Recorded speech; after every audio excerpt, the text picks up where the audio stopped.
Halo guys, selamat datang di channel Tekno Area. Di episode perdana ini, gue akan membahas salah satu konsol yang mungkin banyak diperbincangkan karena harga dan fiturnya. Oke, kita akan membahas soal Xbox Series S. Oke, sebelum masuk ke dalam Xbox-nya, gue cerita dulu sedikit tentang Xbox ini yang gue beli kira-kira sekitar 1 tahun lalu. Pertama dari desain, fitur, dan pengalaman gue memakai Xbox ini selama 1 tahun ini. Yang pertama dari boxnya dulu. Oke, kita ngelihat dari box ini sangat-sangat simpel sekali. Hanya ada gambar Xbox dan stick Xbox. Xbox ini memiliki kapasitas sekitar 512 GB SSD. Oke, sekarang kita akan masuk ke dalam Xbox-nya itu sendiri. Ketika kita buka dus Xbox-nya, kita akan mendapatkan sebuah Xbox pastinya yang ada tulisan Power Your Dreams. Oke, kita angkat dulu Xbox-nya dan kita buka.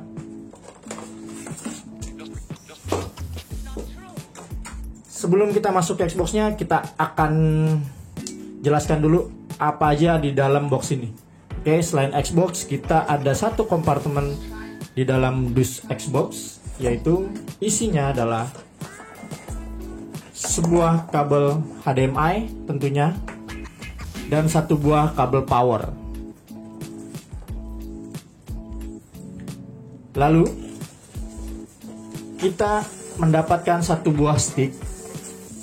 Oke, nyala. Satu buah stick berwarna putih, karena gua beli Xbox Series S yang warna putih. Kalau lo beli Xbox Series X, dia sticknya warna hitam, sesuai dengan Xbox Series X yaitu warna hitam. Oke, dan seperti biasa Xbox di dalam dus ini hanya terdapat satu buah stick. Jadi kalau kalian ingin memiliki dua stick Xbox, kalian harus membeli dengan harga sekitar 800 sampai 900 ribu kalau nggak salah. Xbox Series S ini menurut gua sangat-sangat minimalis, dan bahkan kalau ngelihat dari segi desain, gue sih agak kurang suka ya, karena nggak kelihatan futuristik gitu. Jauh dibanding kalau misalnya lu beli Xbox Series X atau lu beli PS5 tentunya. Tapi apa aja sih yang kita dapatkan dari Xbox Series X ini? Oke, sebelum kita masuk ke Xbox Series S ini, gue akan kasih tahu lu berapa sih harga Xbox Series S ini. Jadi gue beli di tahun lalu itu, kalau nggak salah harganya kurang lebih 5 jutaan. Sebuah harga konsol yang konsol next gen tentunya, yang harganya paling murah. Kalau dilihat dari konsol next gen yang keluar sekarang, Xbox Series X itu sekitar 9 juta, dan PS5 harga keluarnya mungkin 8 jutaan. Tapi ketika sudah rilis di pasar, karena barangnya bisa dibilang goib, jadi harganya melambung menjadi sekitar 13 jutaan mungkin sekarang. Xbox Series S ini kalau dilihat sekilas seperti radio ya nggak sih? Mini kompo lah, karena bentuknya kotak dan di atasnya ada lubang-lubang berwarna hitam. Di sebelah kanan kita mendapatkan tombol power dari Xbox dengan logo Xbox tentunya. Lalu di sini ada tombol kecil di sebelah kiri, ada untuk koneksi Bluetooth. Jadi kalau untuk mengkoneksi dari stick ke Xbox Series S membutuhkan Bluetooth, tinggal pencet ini. Lalu ada satu buah USB 3.0. Lalu di atas, yang tadi gue bilang kayak radio, di atas ini ada sebuah lubang hole kecil-kecil untuk mengeluarkan panas dari mesin Xbox Series S. Lalu di samping sini juga ada lubang kecil-kecil. Kita ke belakang, kita mendapatkan ada beberapa colokan, yaitu pertama ada LAN, kedua ada USB tentunya, dan satu USB lagi. Jadi total di Xbox Series S ini ada 3 USB 3.0. Lalu ada HDMI out, yaitu untuk menghubungkan dari Xbox ke TV. Lalu ada storage expansion. Nah ini kalau kalian kurang puas sama storage-nya, itu bisa di-upgrade storage-nya. Kalian harus membeli hard disk eksternalnya lah istilahnya. Nanti dimasukkan ke sini. Tapi yang bikin berat untuk belinya adalah harganya. Karena harganya kalau nggak salah sekitar 2-3 jutaan. Dan itu setengah harganya dari Xbox Series S ini. Oke lanjut. Ini ada untuk kabel power. Xbox Series S ini menurut gua build quality-nya cukup bagus. Berbahan dasar plastik keras, lalu berwarna putih doff. Dan di sini di Xbox Series S ini tentunya kalian tidak akan menemukan slot disk ya, karena memang di Xbox Series S ini tidak bisa memakai kaset alias digital only. Kalau kalian mau memakai kaset, bisa beli yang Xbox Series X. Apa aja sih fitur yang ada di dalam Xbox Series S ini? Salah satu yang membedakan dari Xbox Series S ini dan Xbox Series X adalah kalau Xbox Series X mendapatkan fitur bisa 4K, kalau Xbox Series S ini tidak bisa 4K. Tapi jangan khawatir, kalau misalnya kalian memiliki layar monitor yang 4K, Xbox Series S ini bisa menyesuaikan di layar kalian, yaitu mentok hanya di HDR atau memiliki resolusi 2K. Xbox Series X dan Series S ini mendapatkan backward compatibility. Apa itu? Yakni Xbox Series X dan Xbox Series S bisa memainkan game-game terdahulu, yaitu game-game dari Xbox One atau Xbox 360. Yang tadi gue bilang, kalau Xbox Series S ini hanya memiliki 500 GB, tapi yang bisa kalian install game ke dalam sini hanya 300 GB, karena 200 GB lagi untuk sistem dari Xbox Series S ini sendiri. Nah, berapa sih kira-kira game yang bisa diinstal di Xbox Series S ini? Tergantung, kalau kalian memainkan game-game yang berat, misal Call of Duty, itu 100 GB. Menginstal Forza Horizon, itu kalau nggak salah 120 GB. Ya, jadi kalau kalian suka game-game berat, mungkin bisa cuma 3 game, 4 game. Tapi kalau game-game yang ya lumayan ringan, dia nggak lebih dari 50 GB, ya bisa lah sampai 6 game itu bisa. Tapi memiliki Xbox Series S ini harus memiliki internet yang cukup memadai, karena downloadnya yaitu balik lagi, downloadnya sangat-sangat besar untuk gamenya. Oke, sekarang kita sign in dulu. Jadi sebelum memainkan game Xbox, kita harus memiliki akun Xbox. Oke, kita login. Di awal tadi gue udah bilang kalau Xbox ini hanya bisa memainkan game-game digital, oke? Nah, salah satu yang gue suka dari Xbox ini adalah ada fitur namanya Xbox Game Pass. Xbox Game Pass itu adalah semacam layanan dari Xbox. Kalau kita langganan di Xbox Game Pass, kita bisa memainkannya secara free. Jadi kayak kalian langganan Netflix, terus Disney Plus misalnya, semacam itu. 1 bulan kalau nggak salah range-nya itu dari 100.000 sampai 150.000, tergantung dari region mana kalian pilih. Karena Xbox ini tidak ada region Indonesia, jadi kalian bisa pilih region selain dari Indonesia. Xbox Game Pass dibagi dua, ada Xbox Game Pass standar, ada yang Ultimate. gue di sini memakai Xbox Game Pass yang Ultimate. Nah, apa itu Ultimate? Ultimate itu adalah Xbox Game Pass tidak hanya bisa memainkan game-game eksklusif Xbox, tapi sudah termasuk dari EA Play.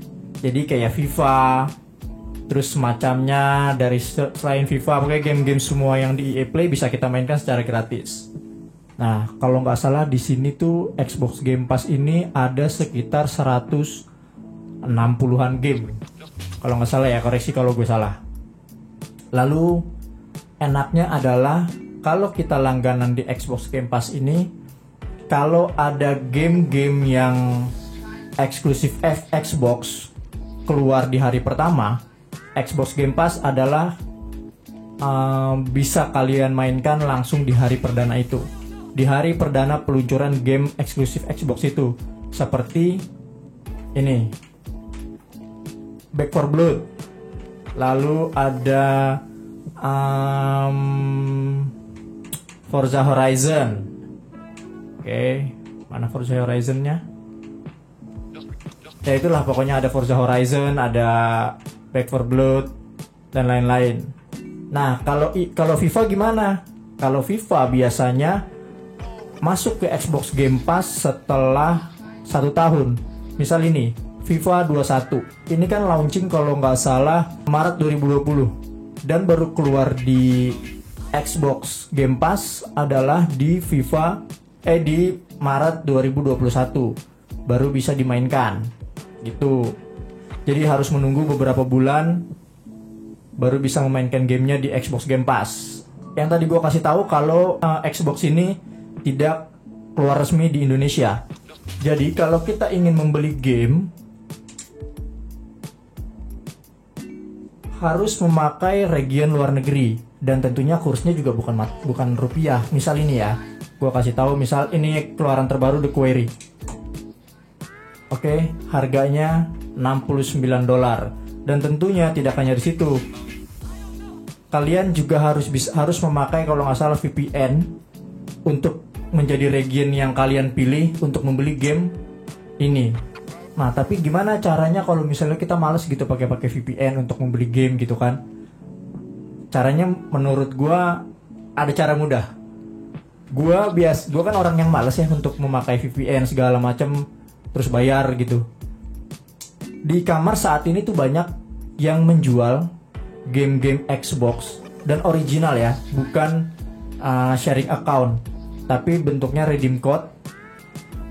Kalian hanya tinggal beli di e-commerce dan tentunya harganya lebih murah dan bisa di redeem code dari si penjualnya. Jadi kalau misalnya kalian malas redeem code juga harus pakai VPN tentunya.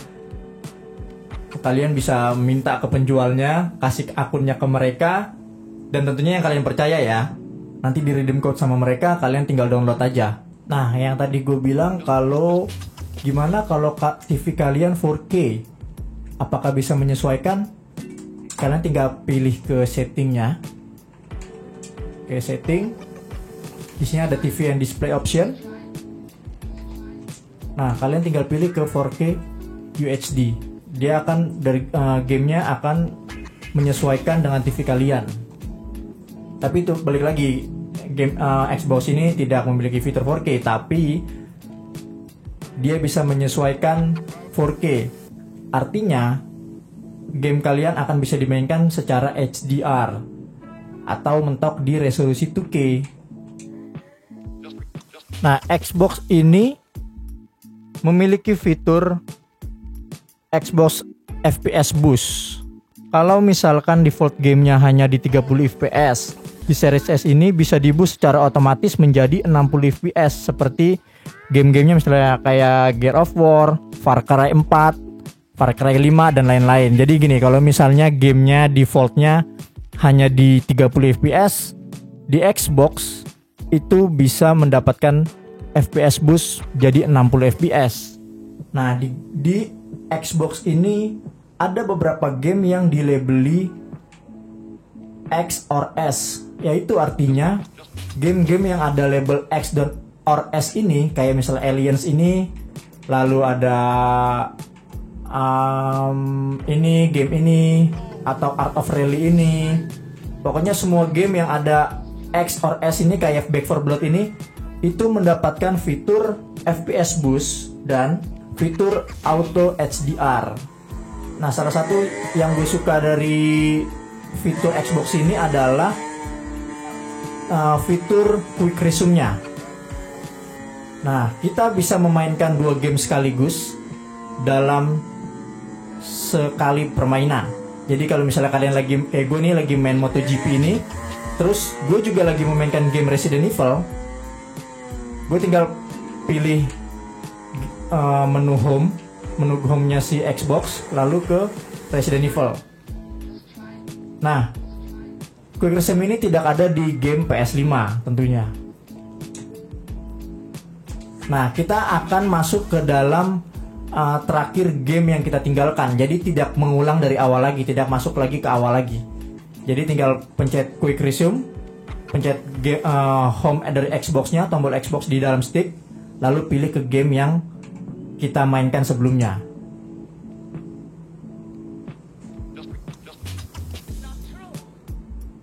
Gitu. Jadi nggak usah keluar dulu, terus masuk lagi ke gamenya, ngulang lagi dari awal. Menurut gue ini fitur yang sangat-sangat keren yang dimiliki oleh Xbox. Nah, apakah Xbox memiliki fitur RTX? Yes, dia punya. Tapi kalau misalnya kalian menjalankan sebuah game yang ada di fitur RTX-nya, Xbox Series S ini tidak akan jalan di 60 fps, yaitu hanya jalan di 30 fps. Dan menurut gue sih itu ya masih oke lah untuk harga yang sekitar cuma 5 jutaan, tapi kalian memiliki grafis yang oke, menurut gue itu masih keren. Nah, gimana nih soal garansi? Karena Xbox ini tidak memiliki garansi resmi Indonesia, maka jika Xbox kalian rusak, kalian tidak bisa klaim garansi tentunya. Jadi kalian hanya bisa mereparasi Xbox kalian ya di tempat-tempat reparasi konsol kepercayaan kalian gitu. Karena memang Xbox ini tidak resmi masuk ke Indonesia gitu.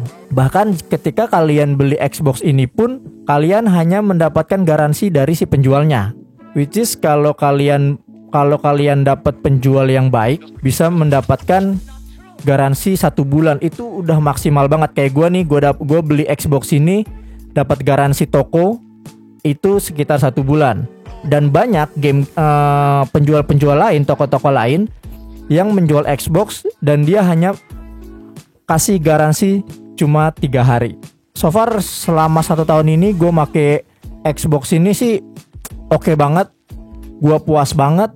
Secara dengan range harga 5 jutaan, kalian udah dapat konsol next gen tentunya dengan fitur yang oke dan tidak kalah dengan ya PS5 gitu kan. Bahkan ya menurut gua kalau misalnya kalian hanya punya budget yang minim gitu, hanya punya budget kayak gua misalnya cuma punya 5 juta 6 juta, ini sangat worth it sekali untuk dibeli. Oke, segitu dulu pembahasan Xbox Series S kali ini. Jika ada pertanyaan, tulis di kolom komentar di bawah, nanti akan gue jawab. Atau kalian ingin request gue review apa lagi, silakan komen di bawah. Jangan lupa like, subscribe, dan komen guys. Thank you.